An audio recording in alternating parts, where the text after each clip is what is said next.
Thank you so much. So without further ado, let us begin the inaugural session. First, it is my pleasure to invite Dr. Ashwin Mahalingam, Co-Chairman, CII Southern Region Task Force on Education and Industry Institute Linkages, and Professor and Dean, Alumni and Corporate Relations, IIT Madras, to deliver the welcome remarks.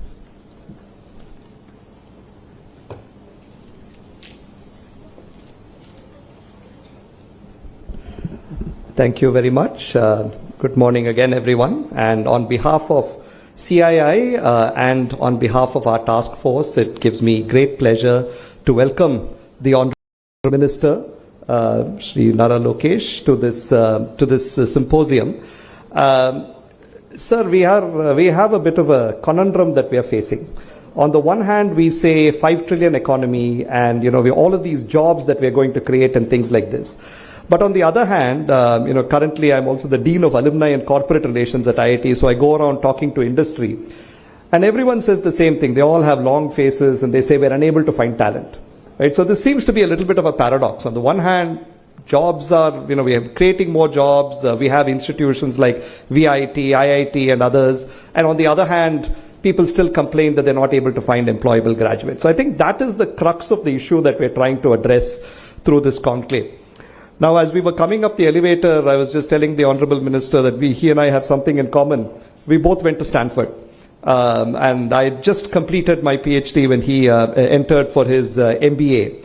But I think one of the things I think we should reflect upon is what can we do to create Stanford kind of institutions here?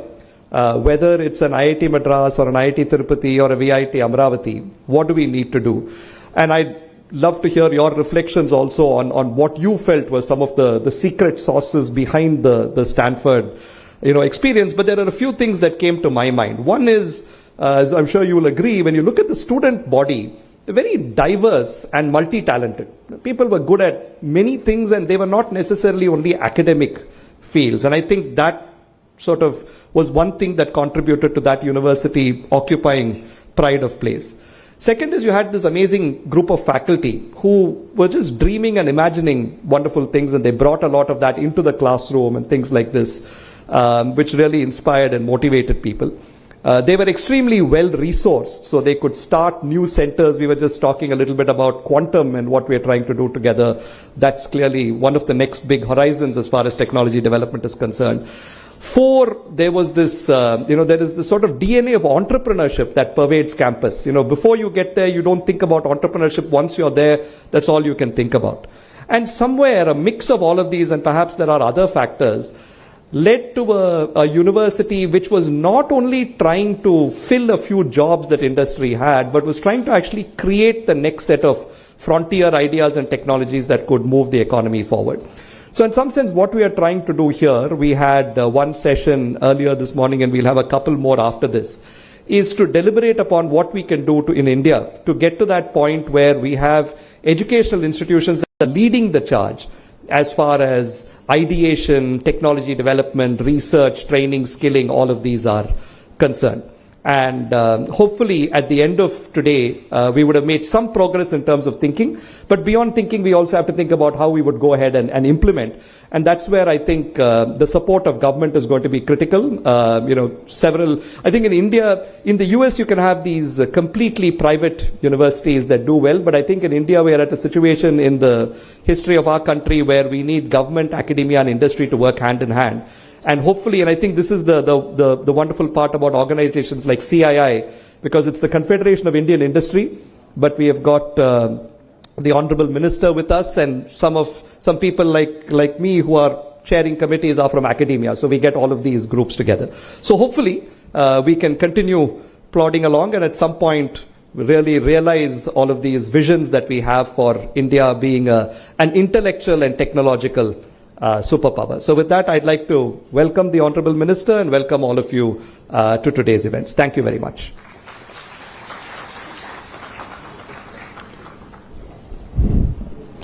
Thank you, Dr. Mahalingam, for that insightful start to the morning. To deliver the theme address of the conclave, May I now invite Dr. G.V. Selvam, Chairman, CII, Southern Region, College Excellence Cluster 2025, and Vice President of the Vellore Institute of Technology.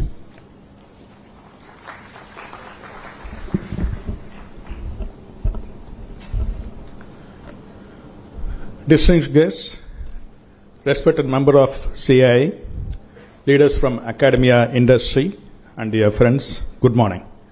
At the outset, I like to thank our young and energetic Honorable Minister, Brother Mr. Nara Lokesh, for accepting our invitation.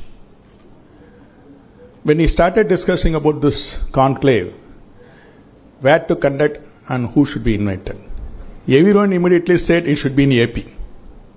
Do you know why? When we met the CM, he mentioned about his plan of 2047. He was planning for Quantum Valley. Always he used to say, if a person who thinks about next election is a politician, a person who thinks about next generation is leader. Our CM is a leader. So everyone said it should be in AP. Then who should inaugurate? Then no other option, our chief guest, young and energetic minister. CII, an organization that has constantly played a transformative role in shaping the nature's future. Through centers of excellence and partnership with the government on policy initiatives and deep engagement with industries, CII has truly been bridge between aspiration and achievements of our country. To all the members of industry here, I see you as partners in the same value chain. In higher education, we nurture deliver professionals. They in turn work with you to create products and services which ultimately fuel India's economy. Together, we form a seamless ecosystem that powers national growth.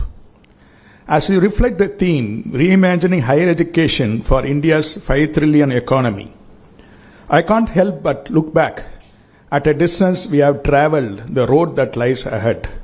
Somewhere in the journey, we must pause and ask, what must we change? What must we preserve?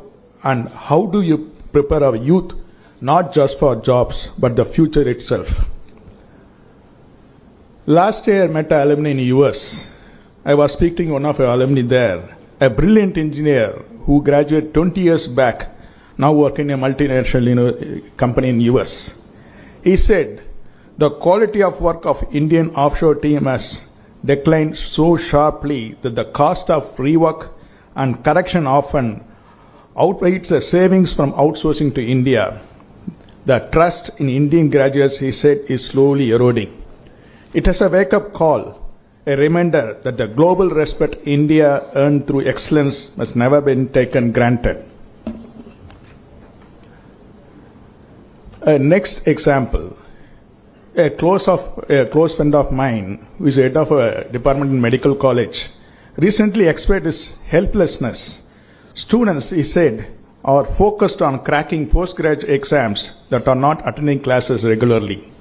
Unlike earlier, generations of medical students would study every page of the human textbook with dedication.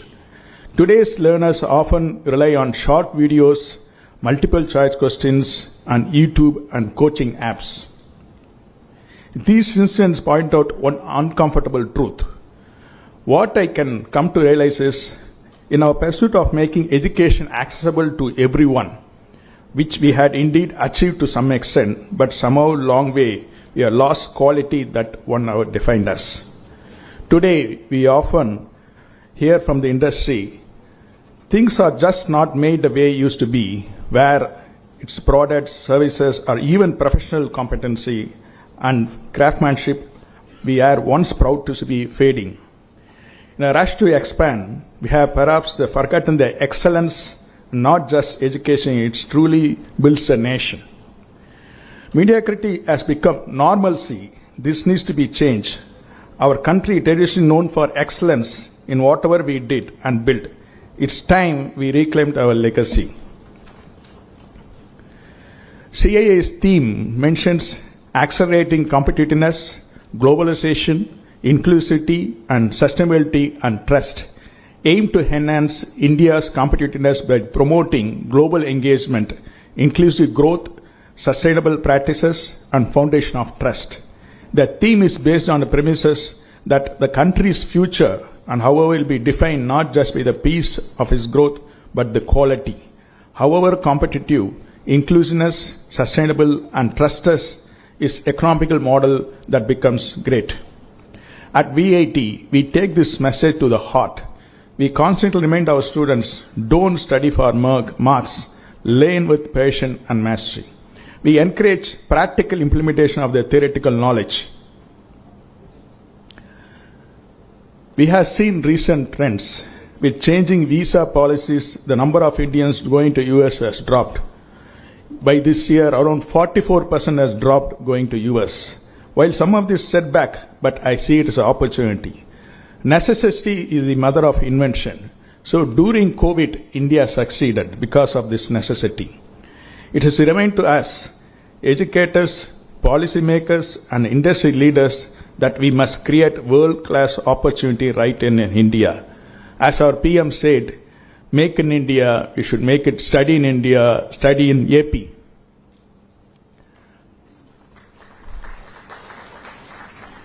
To achieve 5 trillion dream, our higher education must shift focus from producing job seekers to nurturing job providers. At VIT, our students receive much support for entrepreneurship as they do for placements. Every startup we nurture, every idea we fund, every innovation we encourage contributes directly to the Indian economy and social transformation. The new magic word, AI. I want to see AI in a different angle. And finally, we cannot talk about future of higher education without addressing artificial intelligence. Yes, AI can make more efficient, but over-dependency can make us intellectually weaker. I often notice even a simple student request letter today identical. Why? Because of ChatGPT. Human civilization has progressed because every generation dared to push the limits of its thinking. Each era expanded the boundaries of imagination, creativity, and intelligence. But today, the rapid rise of AI, we quickly outsourcing even our thinking. The work that our challenge our minds is now being handed over to machines. If this continues unchecked, human evaluation will not move forward. It may in fact start to reverse. Our brains, like unused muscles, will begin to lose their strength. We must make our students aware of its danger. Technology should enhance our productivity, not erode our creativity. It is wonderful when machines take our physical burdens like washing machines, dishwasher, and or perform tasks beyond human capability. But when they start doing our thinking of us, we risk losing what makes our unique human and imagination. So today, relying entirely on calculators, smartphones, and internet. But what happens if one day these tools are no longer within reach? True learning must live within us, not as a device, not in the cloud, but not in our own minds. Our education system must ensure that students carry their knowledge within them at all times. Friends, this 5 trillion dream is not just an economical goal. We must reimagine higher education as the foundation of national competitiveness, innovation, and trust. Let's together do it now. I hope today's conclave will be very useful for national growth. Thank you.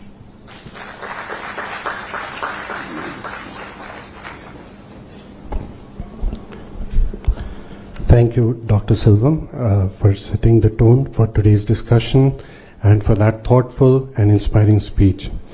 Moving ahead, we are privileged to have with us Mr. Philip Asmus, founder and CEO of First Gen UK. We now invite him to deliver his special address.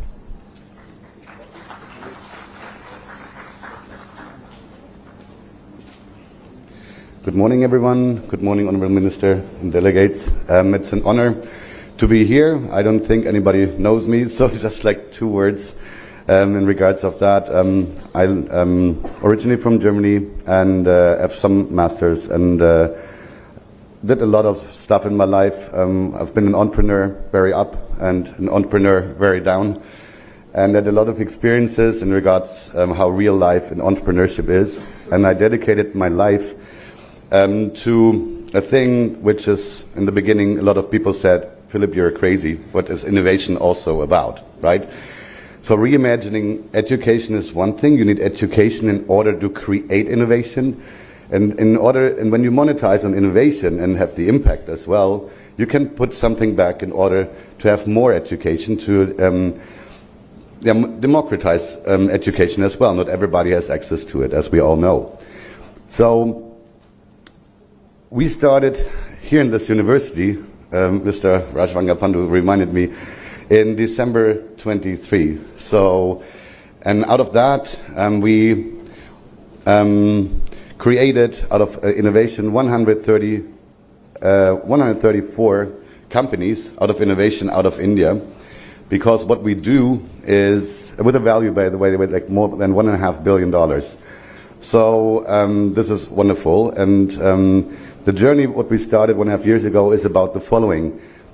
If you look at the numbers in innovation and the actual outcome is, in my opinion, somehow devastating, right? 3 to 4% of all innovation globally get funding. We know the numbers 90 to 99% up to fail.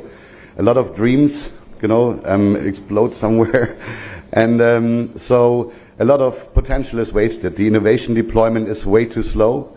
So what when I reimagined after quite some painful journey in life is like a new way how to create value, how to create companies, how small and medium-sized companies are born. So how to increase the number of successes, how to give access to everybody to make it, right? Because usually it's a lack of knowledge, lack of resources, lack of money, lack of trust-building capabilities. So this is why we put also investment banks, like not the best topic here, but say we invented the first alternative to venture capital itself, right? So as a university or as an innovator, you have like multiple ways of monetizing this, like starting your own company. So you risk it all. But imagine you invent like 100 things. You can focus on 1 or 2, right? 98 are lying somewhere. Or if you have like a portfolio, like a lot of innovation is like wasted in the drawers, right? You can't lift the monetary part where you can do something good with it, reinvest into research and development or scholarships and whatsoever not. So, as I said in the beginning, we already built 134 companies basically as a test run, and now we are executing on it in thousands. So our goal is, could sound a little crazy here, but it's a new model. We automate and standardize company building, right? And it's a fair payout system, so we don't have a round financing. But our goal is to build up to 100,000 companies per year. We are able to cut the cost by 99.x%. So we reduce the risk in early stage by 99.x%. Right? The rest we cover with our earnings, so we basically can deliver their companies basically risk-free in early stage. The value we generate comes from like up to 20 times faster system than nowadays manually expansion. And so we can generate value better, right? So we can offer a service to students. First time you can think about, hey, I can push the risk and the sleepless nights and the hassle to a third party, also in masses. And this is what we offer, and we are now expanding. So we are, within the next few days, we are thankfully, I got informed that there are a few thousand ideas and patents we will put in the system, so we can potentially generate, 5 to 10 billion in value, also in cash out of it, where we hopefully can also give a lot back for the pre-trust in this new thing, also to India, to also the state of Andhra Pradesh. We had like a lot of talks here, and to the region in order to unitedly do something better. So this thing is not a competition to venture capital. There are a lot of upsides, a lot of hopes, but it's an addition. Let's put it like that. So what I mentioned before, you couldn't either do it yourself, sell it, good luck, or have royalties. And now we get at another layer that you can push it in masses as a service, right, to monetize on your innovation. And if you are fast in innovation, if you monetize in masses, And our own earnings, we take and also put that in purposeful projects, right, non-profits. We can actually unitedly, I think, with innovation and implied education, we can change quite a bit. So everybody has the same chances. We generate jobs. We expect up to 50 million jobs per year out of that program, right? So I'm talking also internationally to a lot of governments, and basically it's an interesting discussion, like how many jobs do you want to have? So we can create basically a new type of company, as small and medium-sized enterprises, on a date or a certain time frame, right? And this is an interesting discussion, and this is basically on a fixed price, and everybody wins. So it's not on the shoulders of the academic side or innovators, because nowadays they usually don't earn that much. It's usually the bigger money who gets the biggest pie, and the academic side, the brains behind it, or you're sitting here, usually has like a small pie in the end. And it's also one thing we want to change. So thank you for listening just for a few minutes here. Hopefully we can add a lot of value to the region, to the people, to all innovators. And if you have any questions also later on, we're here for a few days. Here we have for the CII Partnership Summit. Thank you very much also for the invitations, and have a great, wonderful day. Thank you.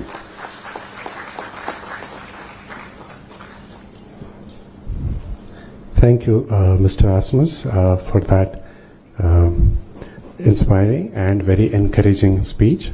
Next, I would like to invite Professor K. Ratna Sheelamani, Vice Chairperson, Andhra Pradesh State Council of Higher Education, Government of Andhra Pradesh, for this special address.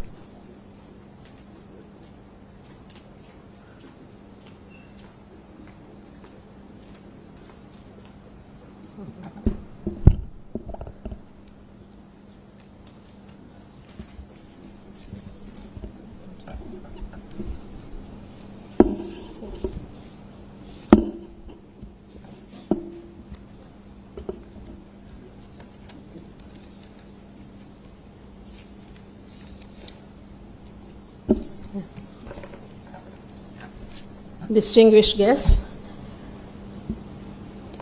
particularly the Honorable Minister for HRD, Sri Lokesh Garu, then esteemed academicians, respected industry leaders, and all other members of the distinguished audience, and the students also. It's a privilege to be here to speak on this occasion of this important topic, reimagining higher education for India's $5 trillion economy.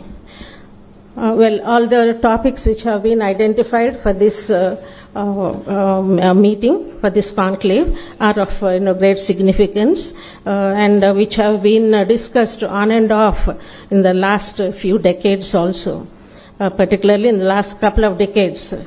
So the first one seems to be bridging the industry-academia gap to transition students from curriculum to careers. Now this requires a multi-pronged approach, of course, focused on certain issues like collaboration, practical experience, skills development, and faculty engagement. And for this, we need to follow certain strategies, and which have been done to some measure over the few years. Well, university should involve industry experts in the design, review, and regular update of academic curricula to ensure that they reflect current industry needs and emerging technologies. So this helps in incorporating job-ready skills and technical knowledge that employers in the industries seek. And the other thing is experiential learning. Well, we've been talking of hands-on experience, which needs to be integrated into programs through perhaps mandatory internships and apprenticeships and so on. And corporate-sponsored projects and case studies also can be brought into the classroom, which allow students to apply theoretical knowledge in actually solving business problems. And the industry academia collaboration cannot be emphasized, too much, of course. We need to foster strong long-term partnerships through corporate advisory boards, joint research initiatives, and collaborative competitions like hackathons.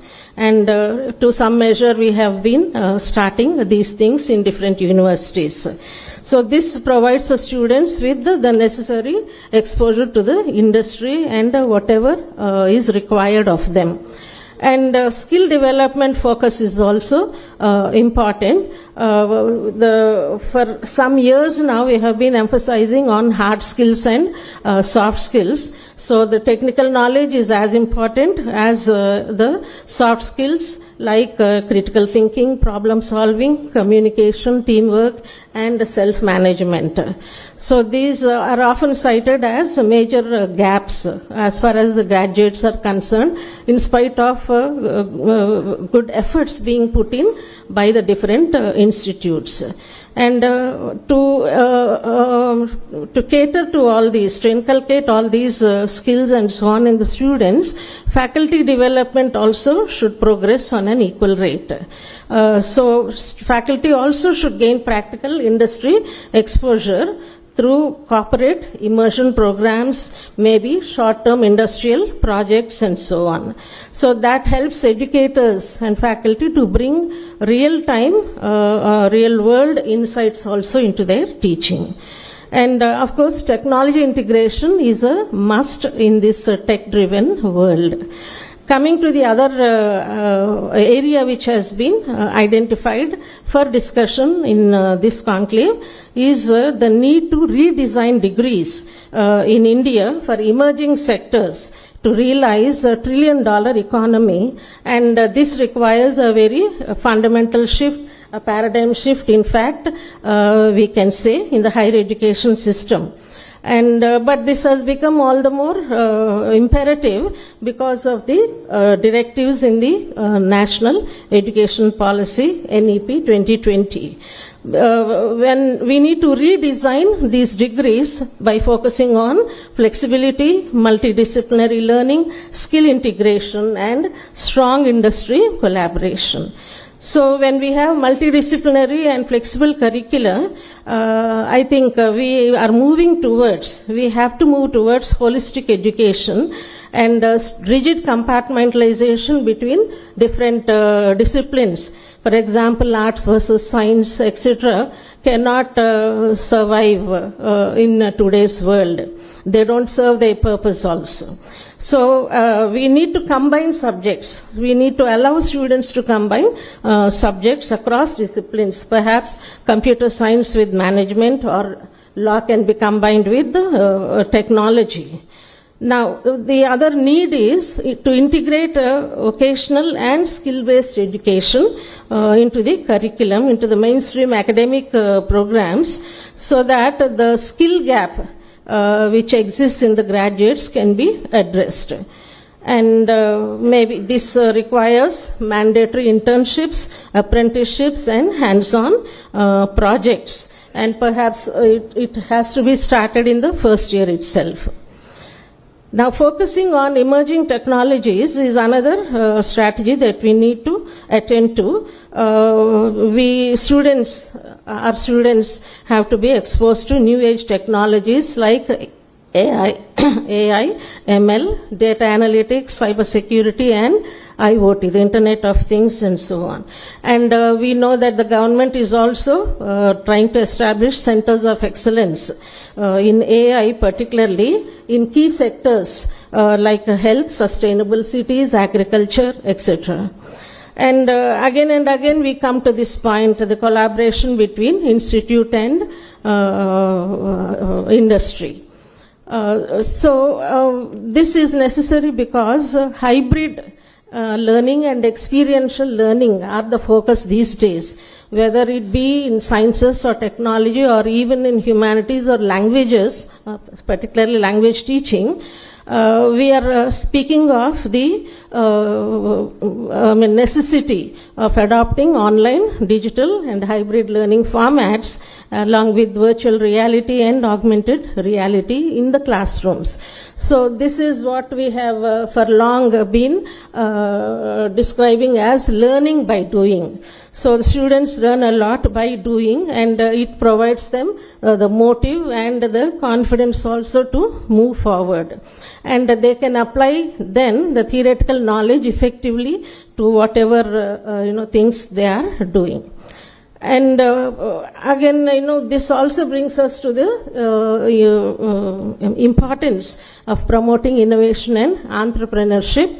And well, these days, many universities are becoming hubs for innovation with incubation centers, and there is also support for startups and encouraging students to transform their ideas into commercial ventures, because we have to be in keeping with the national development goals. But then this brings also the question, what about the public universities? And this is where I think governments have a major role to play. And not only that, I think private support is also necessary. Private universities are doing well, of course, as far as infrastructure resources are concerned. But then, how much is it possible as far as the public universities are concerned? Well, because if we see the emerging sectors, which have high growth potential in India, the redesigned degrees, include technology and IT, fintech, that is digital payments and so on, financial services, renewable energy, sustainable development, pharmaceuticals and healthcare, and infrastructure. Then moving on to the other significant topic here, how the universities are playing an economic role, more so these days. They have to evolve from traditional degree granting institutions to dynamic innovation hubs. In the process, driving regional growth and national economic growth. So for a long time, universities had two functions, major functions, education, teaching and research, of course, doing basic fundamental research. But I think they are now called upon to serve another mission, that is to serve as innovation hubs, to foster innovation among the students. And the thing is, universities are known to generate new knowledge through cutting-edge research, of course, but then which needs to be commercialized through other mechanisms like patenting, licensing of intellectual property, and so on. And again, fostering entrepreneurship also cannot happen without the collaboration between the university and the industry. And for innovation, again, you need lot of infrastructure. That's the point I've already made here. So again, if universities are required to play a significant role in this whole process, then how are public universities going to be performing? That's the question. And of course, universities also can serve to create job creation in the locality, in the region. So regional economic development also is possible by attracting investment and also contributing to whatever that region is famous for. So it may be fisheries, or it may be marine biology, or it may be some other thing which that particular region or district is famous for. So by contributing to knowledge in that area also, and performing, encouraging students to do more research, I think that way also to the universities can contribute to the local regional economic development. And the other aspect is internationalization of education, which has always been there in the last, I think, decade or 2 decades. Several universities have foreign students, of course, and also in the research programs. So in this way we need to integrate an international, intercultural or global dimension into education. This is with the aim to prepare students for an interconnected world. because of the impact of globalization. And there are several benefits, of course, of this aspect. One is economic. Well, in many countries, they see at the additional revenue that can be achieved because of the presence of the international students. And the other one is academic and educational. When you have internationalization in educational institutes and so on, we can foster collaboration, we can promote exchange of knowledge, and encourage the faculty to maintain international standards. At this juncture, I think I wish to make this point also. In many universities, for awarding PhD degrees, 3 examiners are a must, and in some universities, the third examiner is usually from abroad, a foreign examiner. So that enables the faculty and the students also not to dilute the standards, because they know that all the 3 examiners have to pass their thesis or whatever. So we faculty then are encouraged to meet international standards and not become too local or remain within their comfort zone and so on. Then social and cultural implications are also there. It enhances empathy, understanding, and truly enables our students to become global citizens, because in a globalized economy that is important.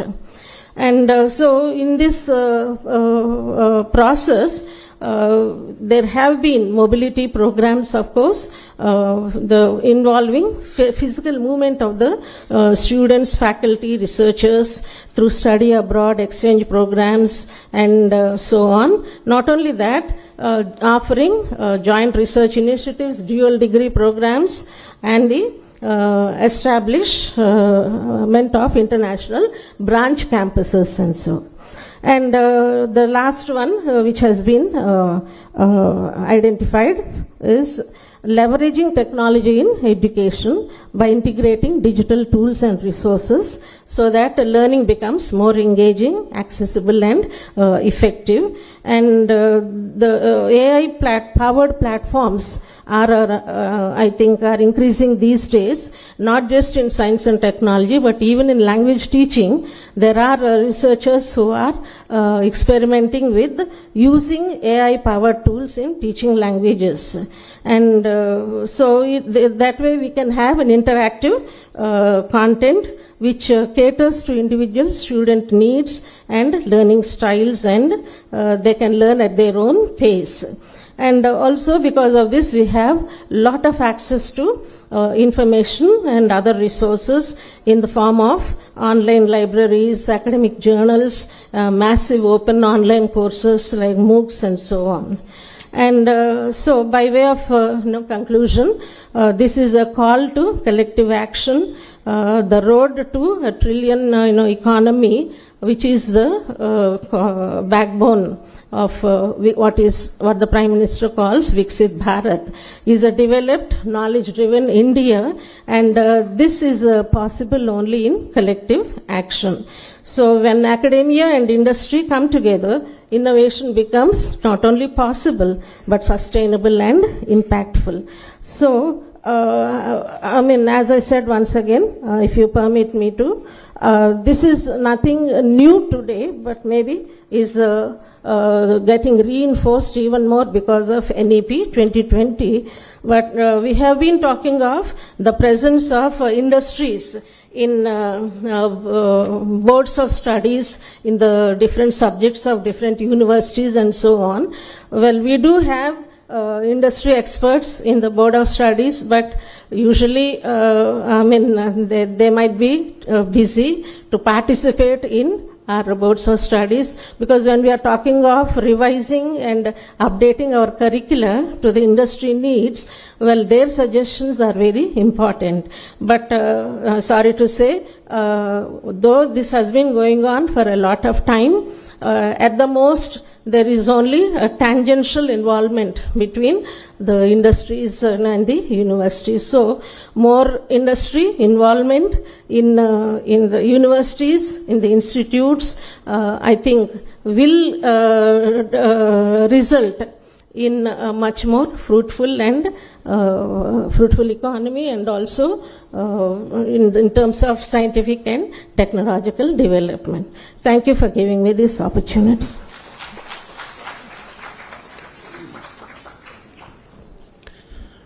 Thank you, Professor, for your informed, comprehensive perspective. And now, ladies and gentlemen, the moment we have all been waiting for.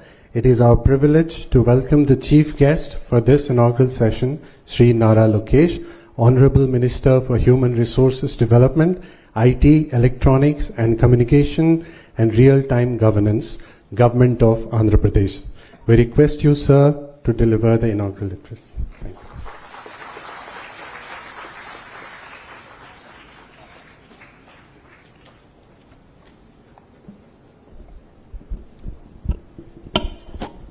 Distinguished guests, industry leaders, academicians, innovators, my dear students, good morning.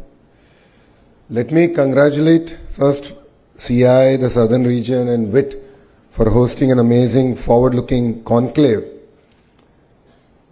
But I don't necessarily agree with them. The vision set here is reimagining higher education for India's $5 trillion economy. We should be thinking about our $30 trillion economy.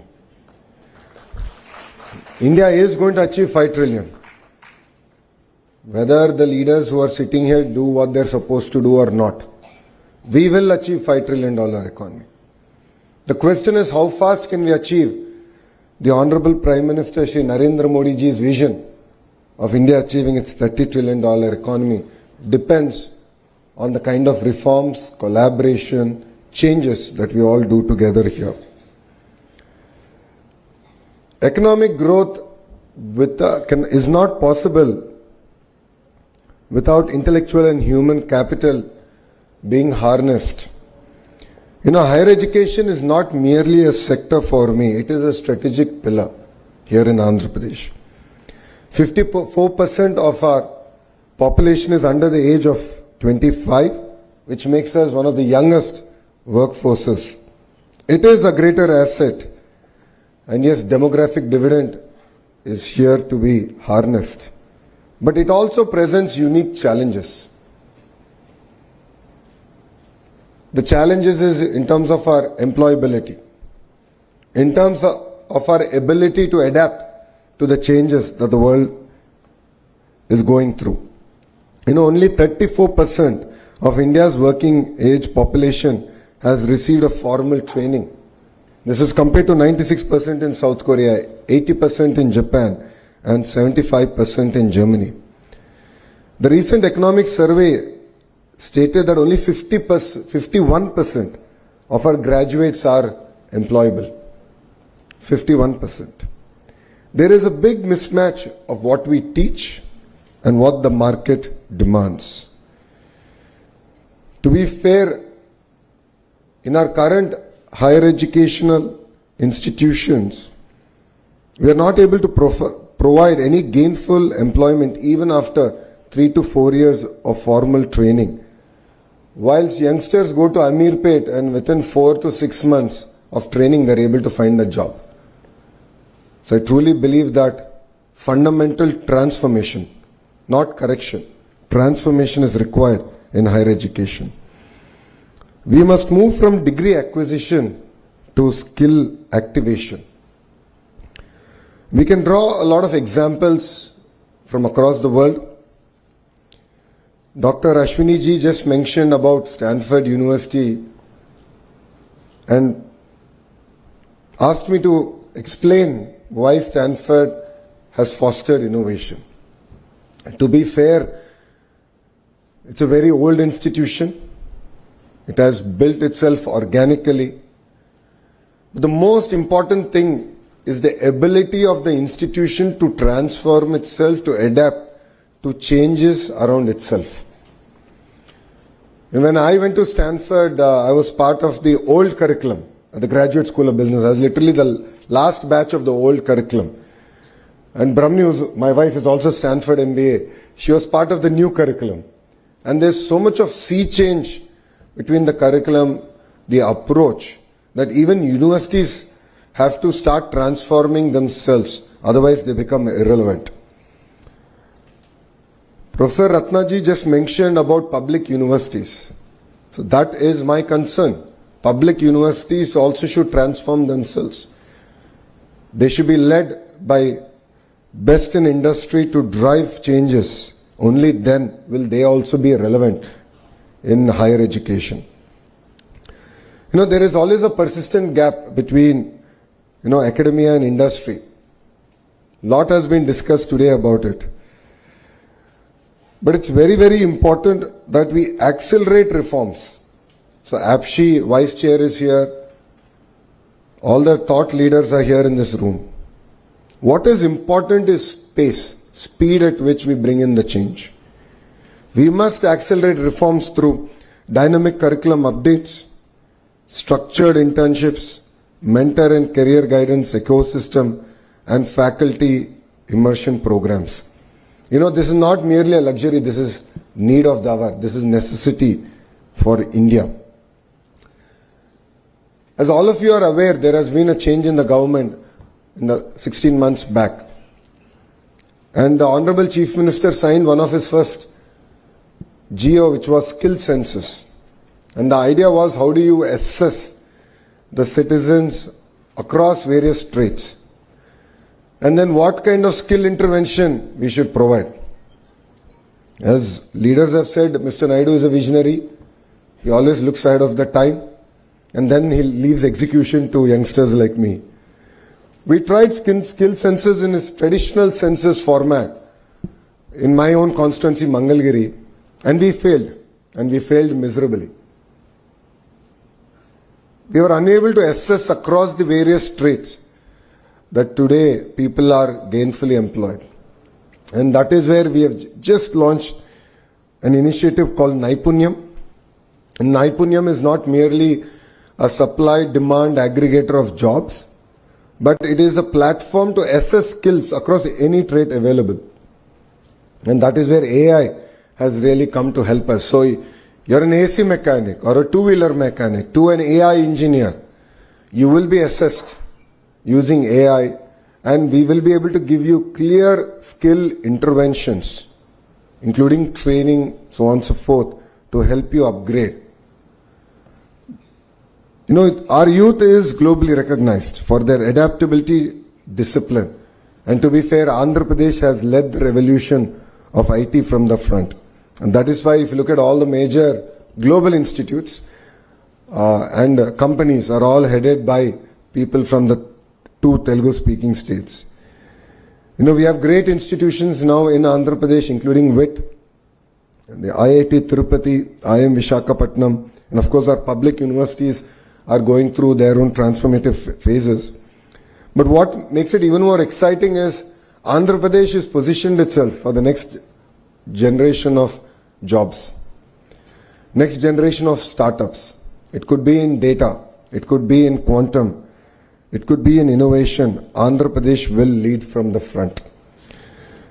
Drawing from the inspiration of our Honorable Prime Minister, we have created our own vision, 2047, called Swarnandhra. It is to achieve a $2.4 trillion economy here in Andhra Pradesh by 2047.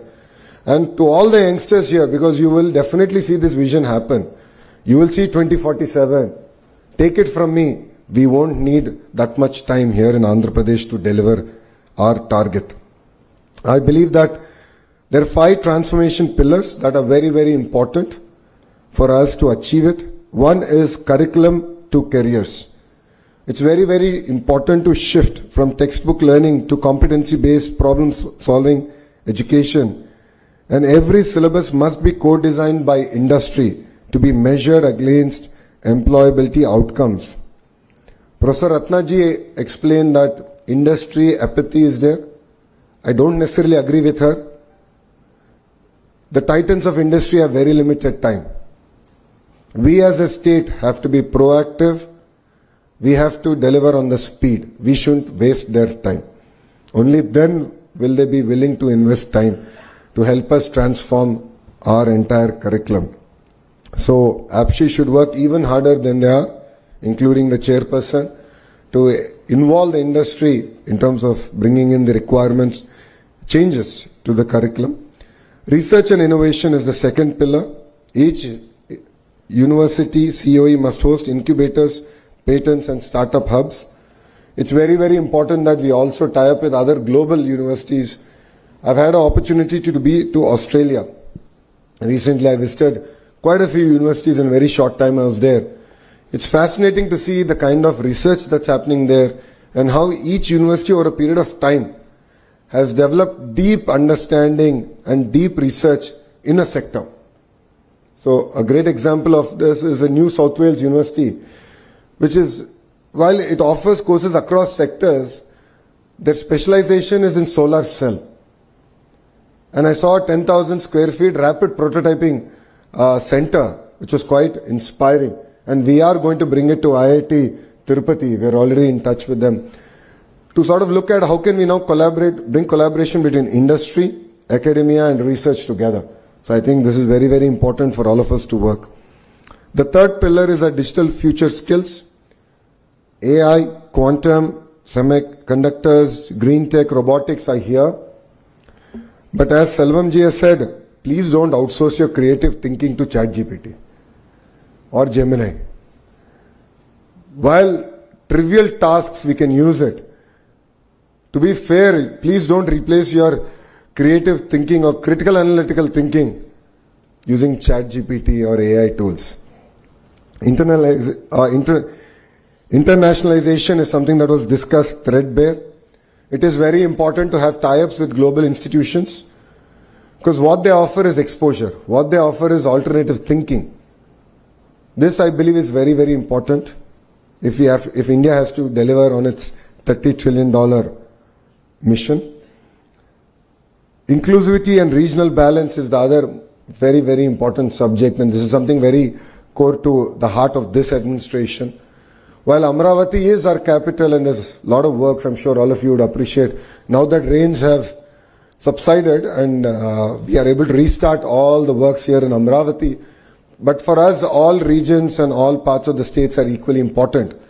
But what we have done is a very focused clusterization. So if you look at Anantapur, it's the automotive hub. Kurnool is the renewable energy hub. There's a lot of cement manufacturing coming in that zone because they have limestone. Electronics manufacturing is coming between Kadapa and Chittoor. A lot of work is happening in compressed biogas in Prakasam district. Erstwhile Nellore district is already diversified. All of you will be surprised to know 50% of India's air conditioning is manufactured here in Andhra Pradesh. We've signed with LG, Daikin and Blue Star. We're going to take this to 70%. Imagine one cluster, 70% of India's air conditioning is going to come. Compressed biogas, as I said, in Prakasam. Here in Krishna Guntur is capital. We have quantum now coming and we have few other industries coming here. East-West Godavari districts are exceptionally well known for their fisheries and we're working hard to take that forward. North Andhra is going through its own transformation. It's going to be a $1 trillion ecosystem, starting with a pharma hub, chemical hub, medical devices manufacturing hub, to a steel city. I thought we'll be building one new steel city. It looks like we're going to build 2 new steel cities in Visakhapatnam. And the entire data ecosystem, IT ecosystem that's getting built out there. Why am I sharing this with you is we believe in the power of vertical and horizontal integration in each of these clusters. So let me take an example of your mobile phone. All of you are taking pictures, so I thought that was apt. You have a screen, you have a camera lens, you have a lithium-ion battery in it, you have a haptic engine in it. All these are roughly manufactured by about 1,000 suppliers. And our vision here in the state is to bring these 1,000 suppliers to that cluster and build a thriving ecosystem. So looking at it from an end-to-end perspective, that's what I call verticalization. And horizontal is where my department, HRD, comes in. Curriculum, skill development, testing of equipment, And third thing is certification of this equipment. So when I met the Blue Star leadership, they said we manufacture 50% of India's air conditioning, but if I have to get a heat pump certified, I have to send it all the way to Germany. And why is that the case? Why are they not here? And you want to make it a 70% ecosystem, then we need to bring in the entire certification here to India and to this particular cluster. So what you're going to see in the next 3.5 years is a tight integration between our vertical and horizontal approach, and we'll create a thriving cluster in each of these zones. And I would like to thank CI for their continued support, but I would also like to request CI that they need to run at the pace of the Andhra Pradesh government. We've done consultative committees. We have a sense of urgency. Andhra Pradesh was, exactly 18 months back, not in the radar of any investment or investor coming to India or even in India. But today we have attracted close to $120 billion worth of investments already. And the partnership summit that we're hosting 14th, 15th in Visakhapatnam, we're hoping to close another $120 billion investment. By the end of our term, as we go for re-election in 2029, I have a vision that we can attract $1 trillion worth of firm commitment. So these are investments that obviously will not get done in the year that they're signed, but they will start. So if you look at ArcelorMittal project, it takes 7 years for all 3 phases to be implemented, but $15 billion will get invested in that project. If you look at the Google Data City, it's $15 billion that will get invested in 3 years. So we will bring $1 trillion worth of investment here to Andhra Pradesh, but I would request CI to run at the pace of Andhra Pradesh government so that we can work collaboratively, we can look at changes proactively, and we are here not to waste your time. We are here to take your input and implement it to make sure that the Andhra model of collaboration is truly implemented in spirit. So industries should co-design curriculum. I think that's something that all of us touched upon. Universities should host industry labs. So I'd request WIT also. I know quantum computer is coming here, but I think we should look beyond even quantum and few other areas that we can sort of engage with. And of course, as a government, we are here to provide an enabling framework, a policy framework that is not rigid, that is not tight.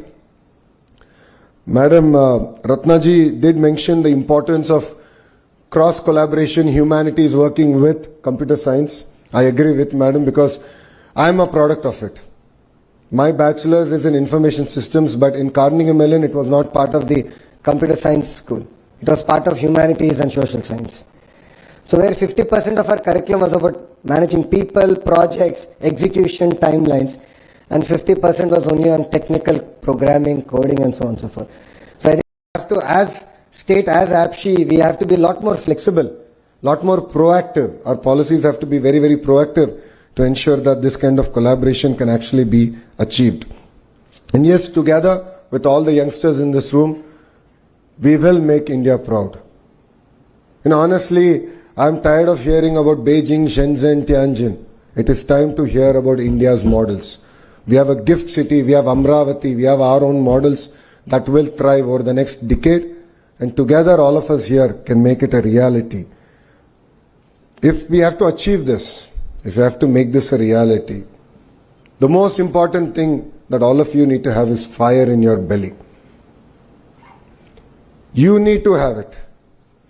As a government, we will provide the framework. As educationalists here, they will provide world-class education here. Skill development will be provided. But one thing we cannot give is fire in your belly. You need to have it. You need to set tall goals and you need to go chase those tall goals. When this government came in, we didn't expect to achieve $120 billion worth of investments in such a short time. To be fair, that is equal to the investments in the last 10 years of Andhra Pradesh history. Last 10 years. But then we are not happy. We said we can do even better, we can do even more. And that is why we're chasing it. That's because we have fire in our belly, and it's important that you have fire in your belly. And dream big. People around you will laugh. People around you will make fun. But if you don't dream, you really cannot achieve what you want to achieve. If we don't dream, we cannot make India a developed nation. So dream big, but then care to achieve. You have to be meticulous, you have to focus on your execution and ensure you put in the time that is required to deliver it. And honestly, life is not a destination, it's a journey. It's important that we constantly learn. You constantly expose yourself globally on what's happening. Enrich your knowledge, work together and build a collaborative environment. And life is never a straight line. The highs are very high, the lows are very low. If there's anyone who's gone through it, it is me. In 2019, when I contested in my constituency, which my party only won in 1985, I lost. A lot of people made fun of me, but I didn't care. I said my goal is set. I am going to go about achieving it. 5 years I worked hard. I didn't leave it. I refused to accept defeat. And 2024, I won it with one of the highest majority in Andhra Pradesh history. Life is not fair, but then keep at it. Only if you work hard, you can achieve the targets that you set yourself out to achieve. And Partnership Summit is one forum. I know that quite a few partners here are coming. We should engage, we should exchange ideas. And definitely my goal is very simple. Strong states is strong nation. When states compete, India wins. So we will compete with Tamil Nadu, Karnataka, Telangana and all other states, including Gujarat. And I'm sure India as a country will win. And the most important thing, I would like to request APSHI, WIT, to all our partners here, that speed is of the essence. It's no longer about big versus small. It's about slow versus fast.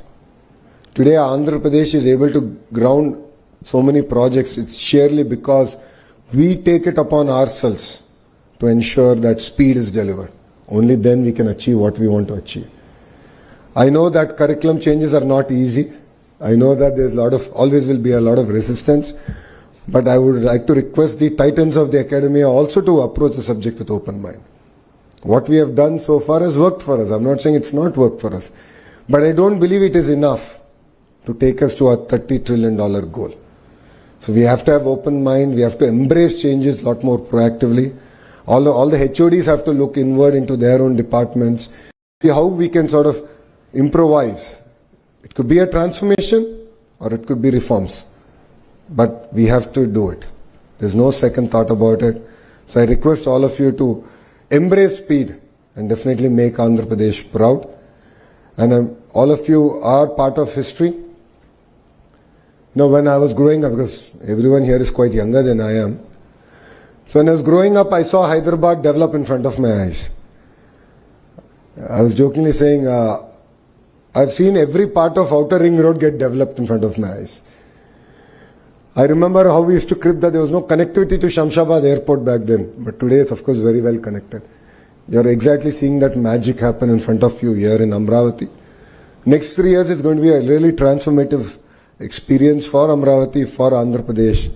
And all of you are going to witness history in making. And all of you should be part of this history. You should look at starting companies. You should look at nurturing things. Embracing opportunities that the great state of Andhra Pradesh is going to give you. So thank you very much. Thank you very much for having me here. And I look forward to more interactions. Next time around, I would love to interact with students, understand their aspirations, their expectations. And I'll bring my entire APSHI here. They will also have to understand because I keep telling them they're yet to catch up to my speed. So they need to come in front of students. I think then they'll be able to appreciate the hunger, the fire in the belly that our children have. I look forward to coming back and interacting with students again. Thank you very much and Jai Hind.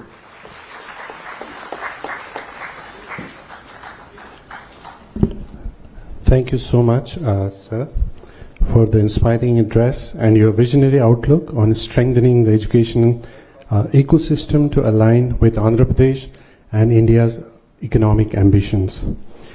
Thank you once again, sir. So may I now invite Dr. G.V. Selvam, Vice President, VIT, to felicitate our chief guest, Sri Nara Lokesh sir.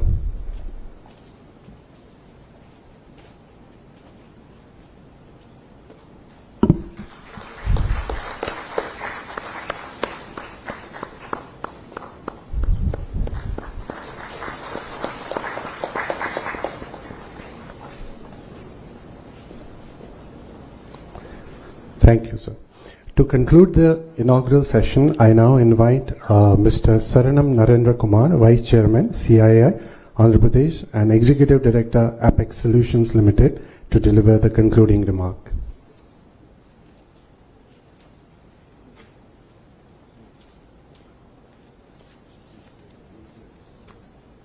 So good morning, everyone. It's always difficult to grab the attention after a fantastic speech by our Honorable Minister, but still I'll do my part here.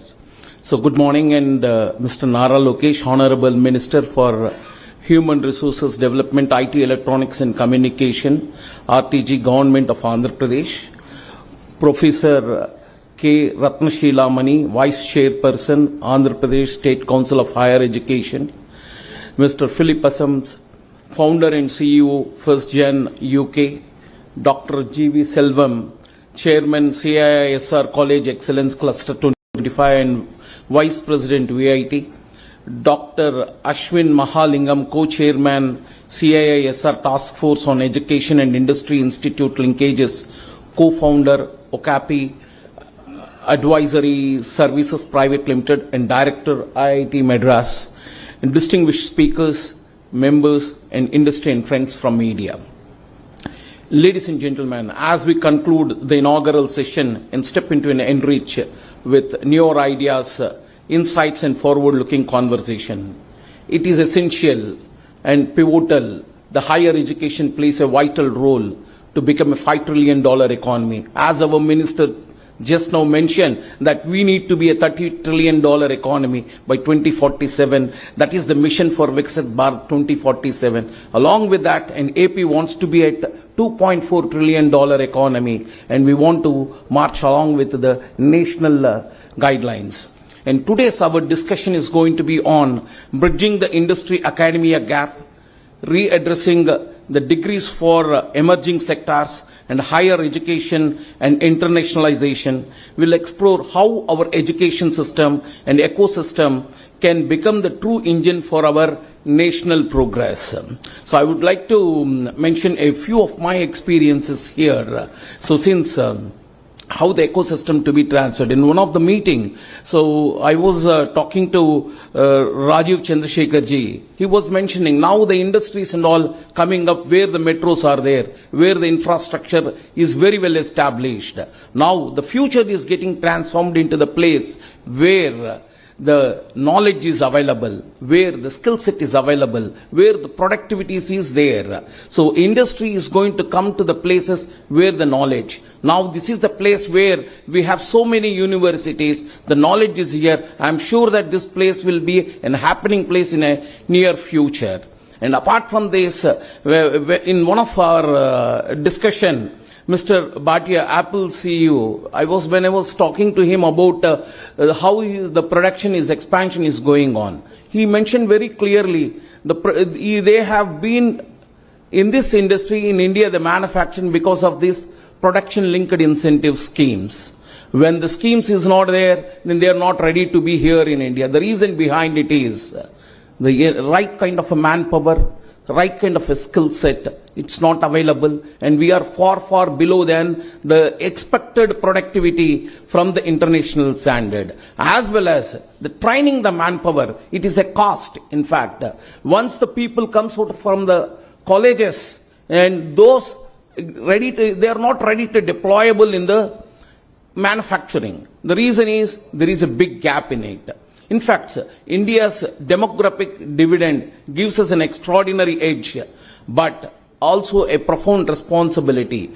Our education system must evolve to become more practical, industry aligned, and global connected, ensuring every graduate is prepared for a rapid transforming world. So if you look at into Andhra Pradesh, it's standing tall across all other Indian states. The enrollment, gross enrollment registry of ratio is 36.8% when comparing with the national averages, but we need to do a lot of catching up to be done to meet the international standards. To do that, so we need to come up with a proper reforms and integrate the same with AI, digital skills and entrepreneurship and initiative that empower women and rural youth are shaping a more inclusive and future-ready academic landscape. So the current landscape of Andhra Pradesh, if you look at it, Andhra Pradesh is hosting closer to 2,600 higher educational institutions, out of which 47 universities are there and 321 engineering colleges. All put together, we have been producing closer to 1.4 lakh engineers every year, or they are employable. As our minister just told that 51% is our employability. But my research saying that it is 45%, but still that's good enough, so 45. So, but still we need to do a lot here to increase our employability, what to be done and how it has to be done, etc. And what AP is required, by 2030, AP is required closer to 1.2 million skilled professionals. So where they're going to work, how they are going to work. As in the previous speech, the minister told very clearly already $120 billion is already landed and another $120 billion is going to get signed on 14th and 15th. All these people are going to work in those industries subject to, if they have the capability, if they have a potential to do it, if they have an innovation and creativity to think further, to move ahead on this. In fact, so I did a little research on particular thing. If you look into I have just compared, I've taken two timelines. One is pre-COVID, the other one is a post-COVID. So the salaries for the non-engineering people, especially for the helping, the helpers, drivers, odd jobs, masons, etc. What is their salary? And what is the salary of an engineer in post-COVID and pre-COVID? If you look into it, so there is a predominant growth in the odd job. There is 75 to 80% growth in the salaries of the employees, those who are doing an odd job. When we look into an engineer's, I'm sorry to say this, the salaries got stagnated. It is close to 3 lakh rupees. It is there previously 3 lakh per annum, that means 25,000 per month. Still today, the same salaries are prevailing. It is time to think about it. So why these salaries got stagnated? What happens here? If you want to grow $30 trillion economy, whether the salary levels at 25,000 is enough to grow at that pace. To get 7 to 8% GDP growth, is that enough to do it? So our per capita income should grow up and our salary should move up. Then only the $30 trillion economy objectives can be achieved here. So the industry academia gap is persist and curriculum must better reflect modern skill demands such as AI, IoT, robotics and cyber security. Research output remains modest, calling for a shift from teaching focused to innovation driven institution. So we've been focusing on teaching. So we want a innovation driven institutions. Faculty development is uneven and digital access needs strengthening and global exposure for learned must expand.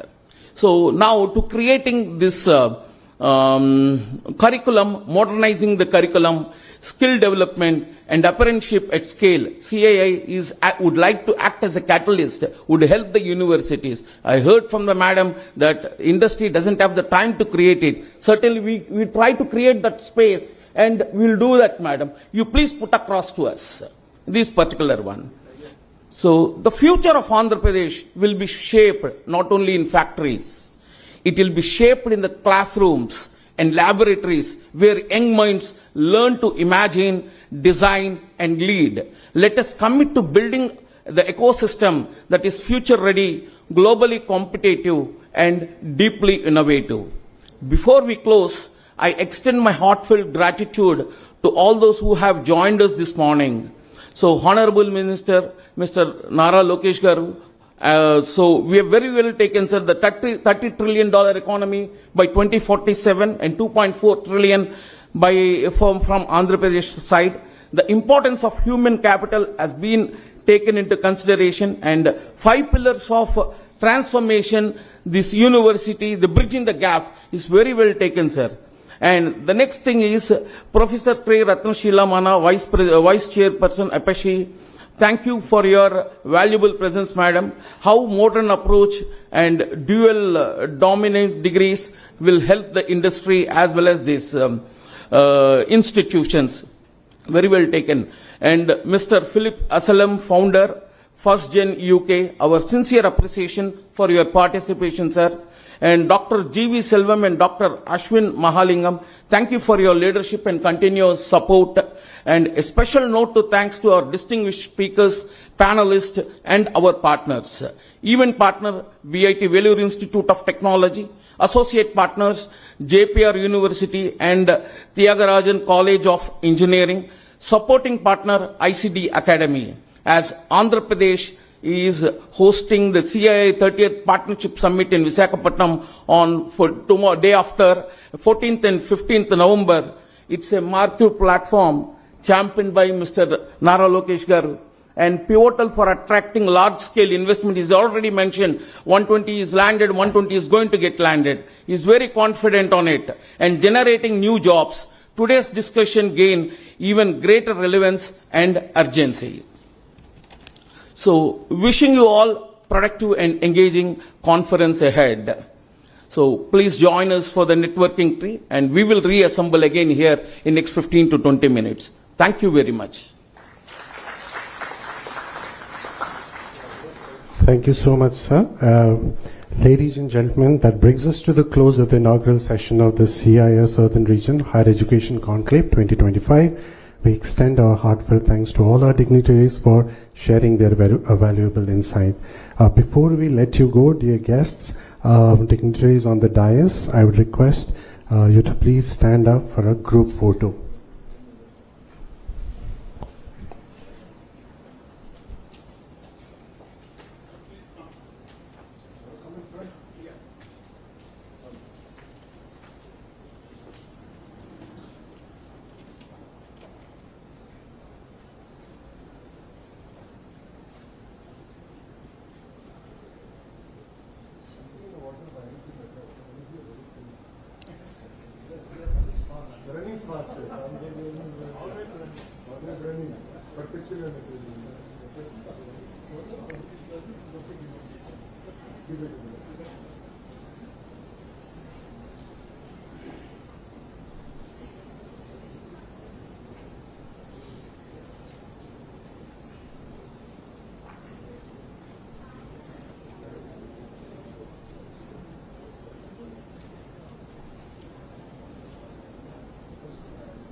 Great, sir. Thank you very much for having me.